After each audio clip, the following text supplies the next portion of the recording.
The sky is falling. The Aim-120C is gonna be added to the Typhoon. I know because like 64 people tagged me first thing in the morning on Discord and are already freaking out about it. And well, we went and we tested this last night on the most current iteration of the dev server. And well, I'll just kind of let the results speak for themselves. So the first thing we're doing is we're just going to go to 10,000 meters, and I'm going to shoot 120B because that's all the Typhoon has right now. He's going to shoot the 120C followed by the 120B, and we're going to try to maintain right around Mach 1 to maintain the identical rate of closure. And we're going to do it a couple of times because we're going to see if the 120C has a higher or a better time to impact. I was going to say higher time to impact, but that'd be like opposite that. So we got a 120B and a 120C. Now here, we'll just speed this up real quick.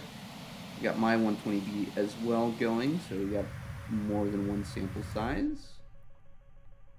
And just right now, the 120C is going Mach 2.6. I'll get a free look here. And oh god, holy hell, it's terrible. So if we move the camera, and I wish there's a turbo button, you see pretty much the 120C and the 120B are, you know, directly next to each other. Like, we're talking feet away. The difference here right now is the 120C is a whole 0.1 Mach faster than the 120B that I fired. And this is all really can just come down to a timing delay. Because we're going to see here, I'm going to go past. Oh, look, they're basically directly next to each other. Like, basically flying formation with each other. And, let's see. So, on his end, my missile hits. His missile hasn't even hit yet. And then it hits. The difference on this time scale here, if we really want to go back, we calculate this time scale, but I don't know, that's less than a second. That's really not that big of a difference. It is basically identical. Do it again, just to be sure.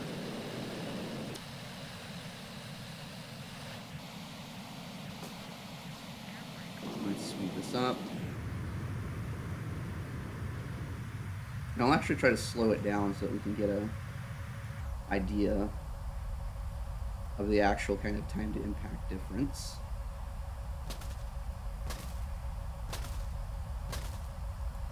Moz is going off. So that hits, and at the same time, he's already been hit as well. Sorry, missed the timing on that one. I'm not going to go back and redo this though, because we do it one more time just to be sure.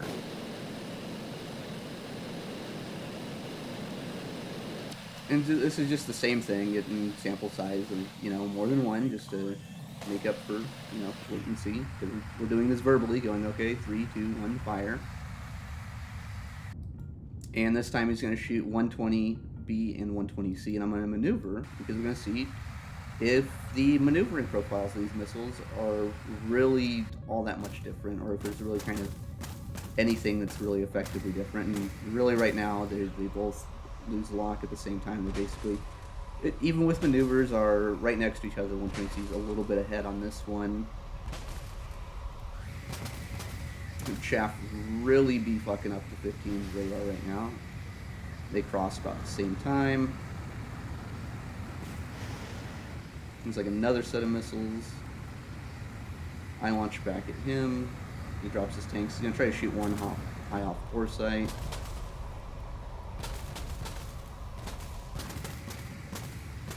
Still easily defeated. Still has the same notch windows as the 120B.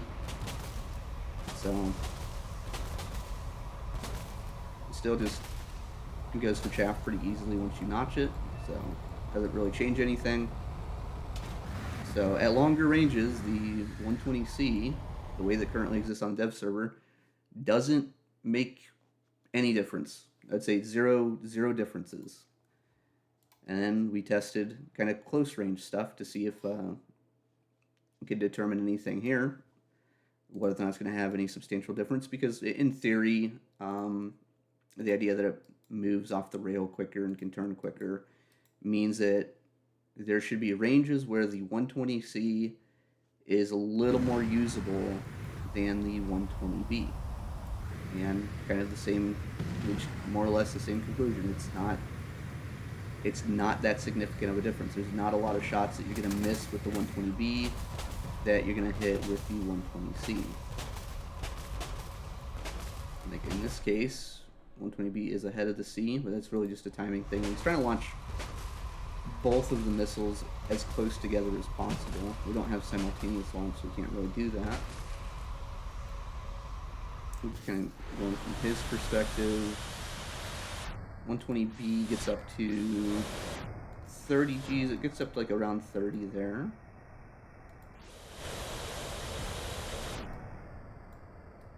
Oh, that's the B. This is the C.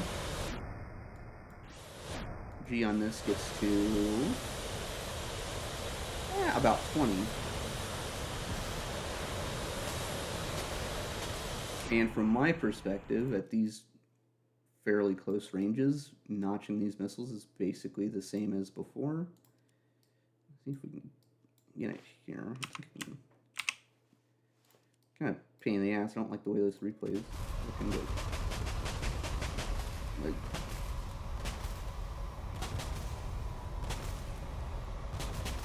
there's no time to impact difference. The maneuverability difference, if there is one right now, is basically imperceptible.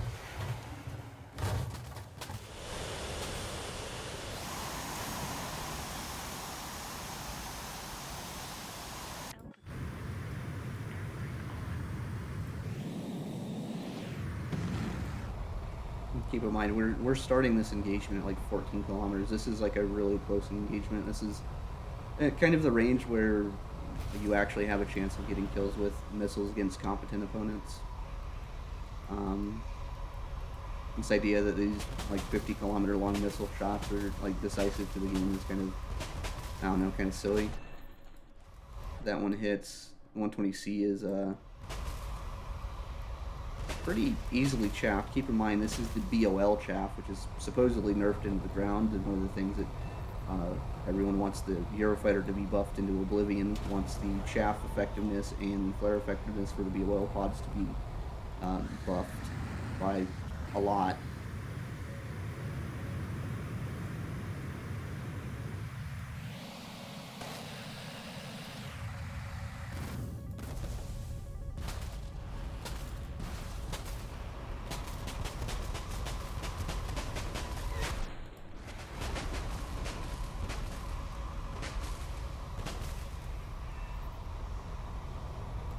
So, yeah, I mean, I think there you have it right now in current iteration.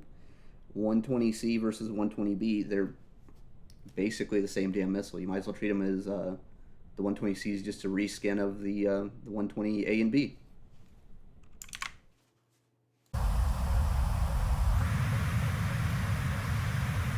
This is going to be the final test. This is kind of like an addendum to the video.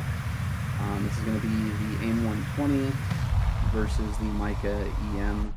This is done on live server. This isn't the dev server, but there's no changes to either of these missiles so far, so it doesn't really matter. We have Paulette Badul and Darbray in basically Rafale and Typhoon. They're flying formation with each other at basically the same speed. Technically, Darbray has launched his missile at Mach 1.07 versus 1.04. It's not going to make a substantial amount of difference. The 120 has different guidance logic than the Mica EM. Apparently the Mica EM doesn't have energy preservation logic, so it overleads the target and should lose too much energy, and allegedly this makes it ineffective when compared to the 120 when fired at these kind of like 30 to 40 kilometer distances against a maneuvering target. Now, the problem with this is really neither of these missiles at 30 to 40 kilometers is going to end up hitting a maneuvering target. Unless they turn back hot into it, or under some like circumstances where if you do like a little bit of a maneuver and then try to run away from the 120, The retained speed at some point in the trajectory will be better, but it's not really that big of an impact. And we'll see that here in a little bit. The Mica is going to basically pull as hard as it can to anticipate the trajectory, whereas the 120 doesn't pull as hard as it can, and it will actually try to preserve its speed.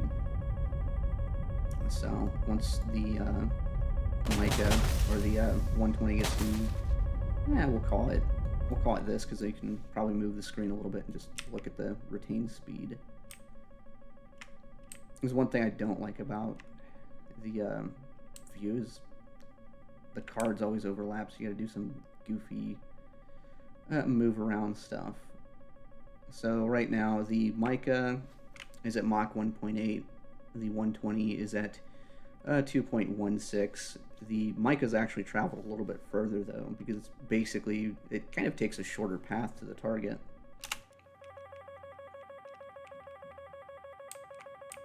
But the defensive maneuvers that I'm doing is basically a series of split S's and loops. This is basically what I do in EC.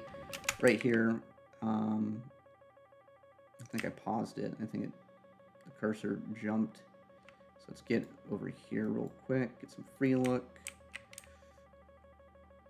Because you can see that kind of the leading logic here in action here, like the 120 is not pitched up as much as the Mica. So the Mica is overleading. But kind of in totality for this shot, it doesn't really matter. The 120 and the Mica are both below Mach, and this is basically where it's pretty easy to run away from both missiles. Still getting that goofy frickin' when I change the view it messes up.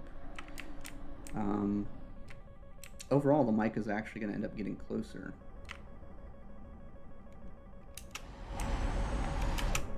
So the 120 tries to pull on at the last second, and it just completely misses.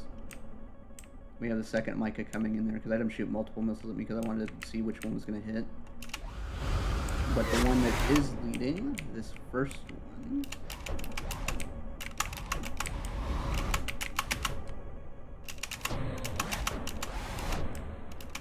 so the second one gets closer. But this one gets within 0.7 kilometers. So kind of like at that 33 kilometer range.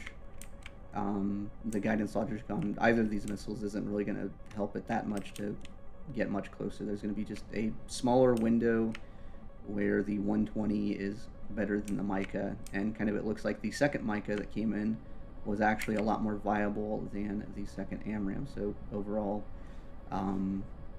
yeah, that's what it is.